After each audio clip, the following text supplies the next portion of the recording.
Welcome to WHITEBOARD Project Management Channel. In this channel, you will learn the tools and techniques used in the project management in a practical way. Prepare your white sheets, grab your cup of coffee, hit subscribe, and let's start the session.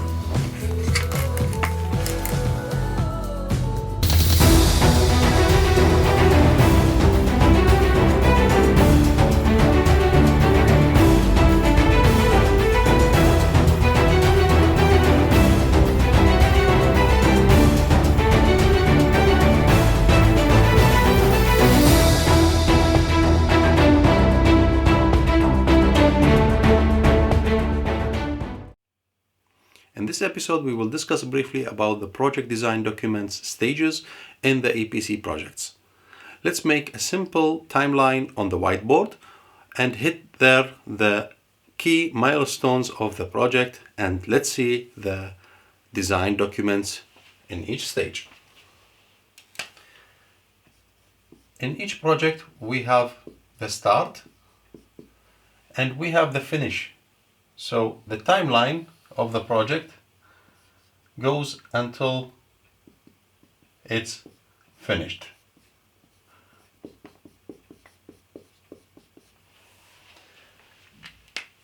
At the beginning of the project, when the project is started and the contract is signed and we have the contract documents, we need to know the first stage of information to be confirmed from the client so we can go through our design stage.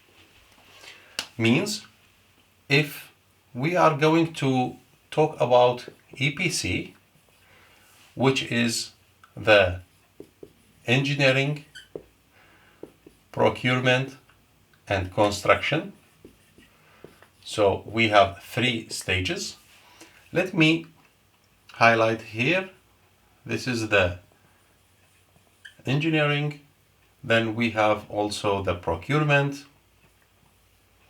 stage, and we have the construction.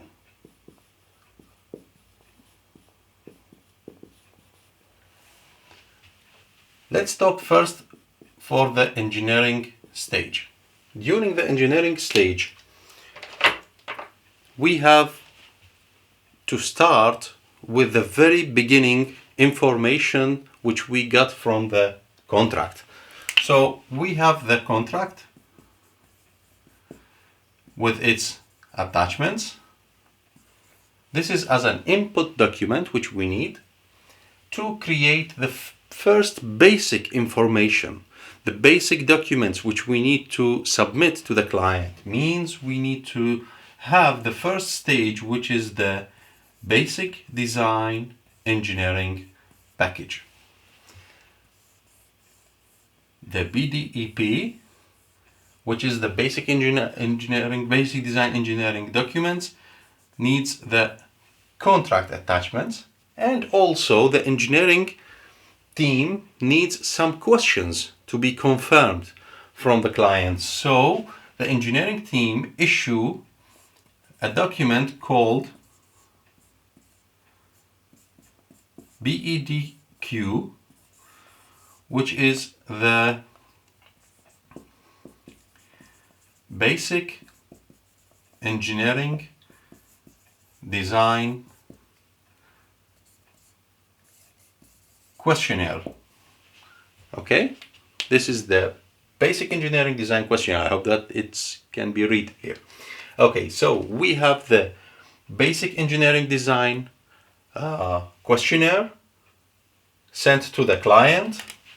The client confirmed it, and then we have it as an input to our start of the first stage, which is the basic design engineering package. Once we have the basic design finished, then we can move forward for the second stage, which is the detail design. Okay, let me highlight here that the basic design is managed during this stage. So once we have the basic design issued, confirmed, approved by the client, then we can move forward and we can start with the Detail Design Engineering Package, DDEP. Detail Design Engineering Package. Okay. When I have the basic design engineering package or engineering documents ready, then I have here some outputs, some documents. Those documents will be used for the procurement. So some documents here need for material requisition, data sheets, and so on. And then we can make the procurement. We can request the quotations for the procurement. Right, so I have the basic design, I have it approved now from the client, and now I'm moving to the next stage, which is the detail design. The detail design starts with a list of documents need to be detailed. Once I receive the quotations from the suppliers and I apply my purchase orders, then I receive the detailed information from the procurement, from the suppliers, which they are giving me this, and I have the information from the basic design, and I can create now the detailed design engineering package. Once I have the detailed design start to be created, I need to submit this as issue for approval, IFA. The detailed design engineering documents needs to be first submitted for approval. If you don't have it approved, then you cannot move onward. Once it's approved, you will reissue this as issue for construction. Some documents in the detailed design are issued only for information, IFI. Some of them, not all of them. So I have now the detailed design, which is at this stage, and I have it at some point, I have it as issue for approval. In some other point, I have it as issue for construction. Once I have it as issue for construction and it's approved, then I can start with my construction phase and I can move onward with erection activities on site, construction on site, and so on. Right. So at the end of the construction, once the construction is finished, everything is mounted on site, I have here a milestone which is called mechanical completion. The contract defines the specification of mechanical completion. Some contracts ends with the mechanical completion by the end of the construction phase. Other contracts it ends by the end of testing and commissioning. So it depends on the contract condition where the mechanical completion ends. Right, so I have a mechanical completion, then I have the commissioning stage,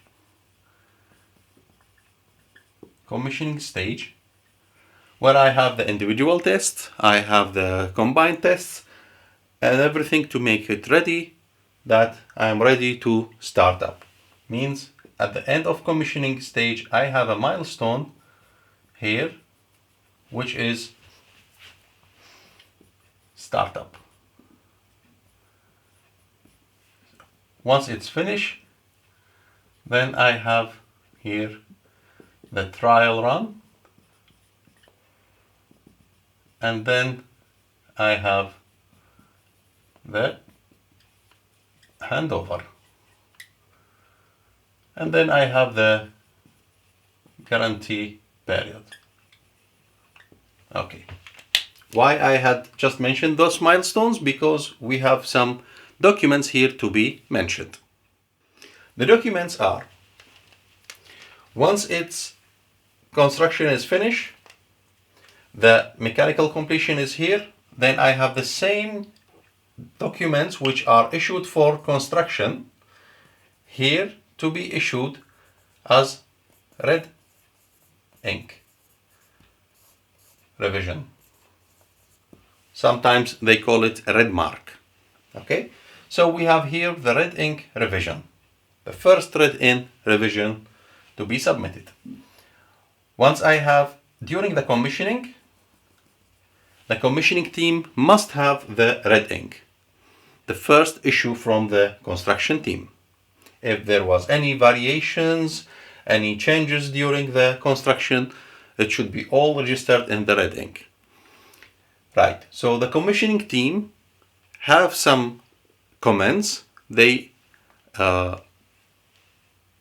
modified somehow something, so they are issuing again another red ink revision 2, okay, for the client on the startup stage. During the startup means the operation team should have the red ink revision from the commissioning team, not from the construction team. There are 2 revisions of red ink. In some contracts or in some projects, both revisions are combined together because the construction team are the same work for the commissioning team, but properly should be issued in stages. Right. After the startup, we have the trial run, and during the trial run, the operation team is there, and the client is reviewing and approving the red mark. Once it's been reviewed and approved, then we have the handover, and after the handover, then we are issuing the as-built documentation. The as-built documentation is a new revision of a red mark, which is the corrected mark of the issue for construction documents. Okay, so now you can see that we have the basic design engineering questionnaire, we have the basic design engineering package, we have the detailed design engineering package issued first as issue for approval, then issue for construction, then it's moved to be red ink revision 1, then it's red ink revision 2, and it makes as-built documents. So this is the full sequence in a simple, brief way for large EPC projects, what you need or what are the stages of engineering documents.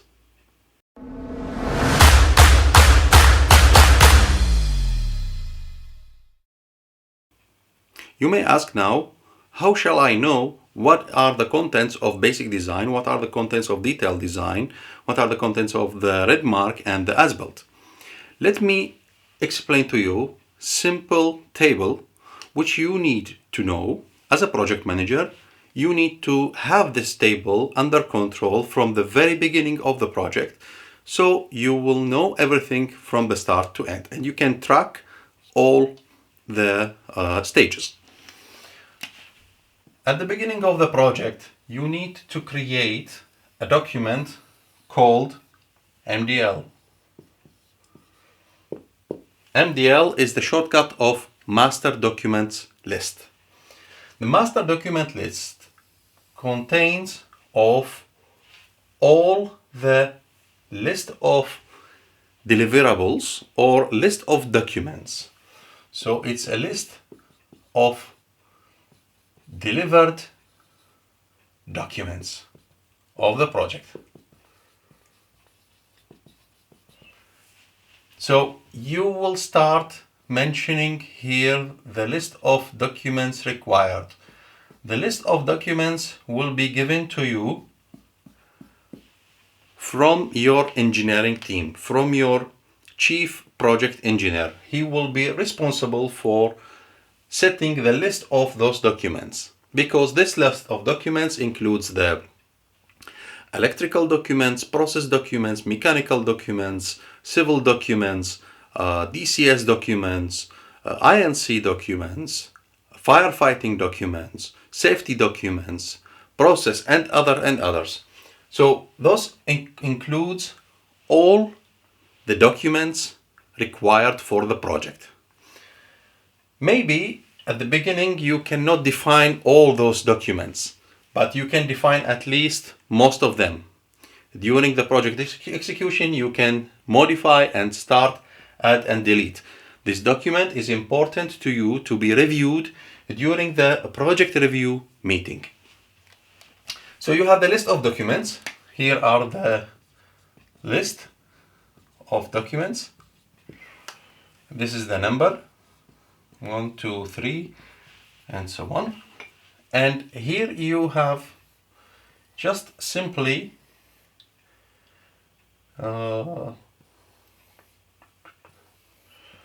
mentioned as basic design. This is the, let's say, detailed design, issue for information, detailed design, issue for approval, detailed design, issue for construction, detailed design, red mark 1, detailed design, red mark 2, and as-built. Simply you make it in this way, and then I can say this document, it's in the basic design and in the detailed design in issue for approval, issue for information. Second document, will be in basic design, this will be in issue for approval, issue for construction, red mark 1, red mark 2, and as-built. This document will be here, here, here, here, here, and it's not in the as-built because this document doesn't need for the operation. This is just a required document during the construction phase, and so on. You can start. Some documents are generated only in the detailed design, and you can fill it for the issue for approval, issue for construction, red ink, and whether it's in the as-built or not. Let's say those two are only in the as-built, and so on. Means, in another way, from the beginning of the project, what I have here, what I have submitted, I can see that it's done, or it's submitted and finished. And once I have, let's say, this document, then I know that document XYZ will be submitted in the basic design, will be submitted in the detail, in the red ink, and I can weight this document from the beginning till the end of the project, including the as-built. Also, I can monitor here the as-built documents, how many documents will be submitted during the as-built, how many documents will be expected during the red mark for the commissioning team or from the construction team. Maybe some documents will be issued as red mark only for the construction and nothing from the commissioning team, and so on. Means, if I have this list of documents, this master document list for all deliverables, if I have it from the very beginning of the project to be set as a project manager, to be discussed and created together with the chief project engineer, then I am happy with it. Once I need to know what is the status of the project engineering design of the project, then I go to this document, I can review it, and I can say that it's done. I can tick what is submitted, and I can know in which stages I am and which documents are still missed to be added. I hope that you have learned at least the simple way of engineering design documents, the brief explanation of stages of the basic design on detailed design and as-built documentation. So at least you know something if you are new to project management, and this is the way of monitoring and controlling the scope for your project. Thank you for watching, and I'll see you in the next episode.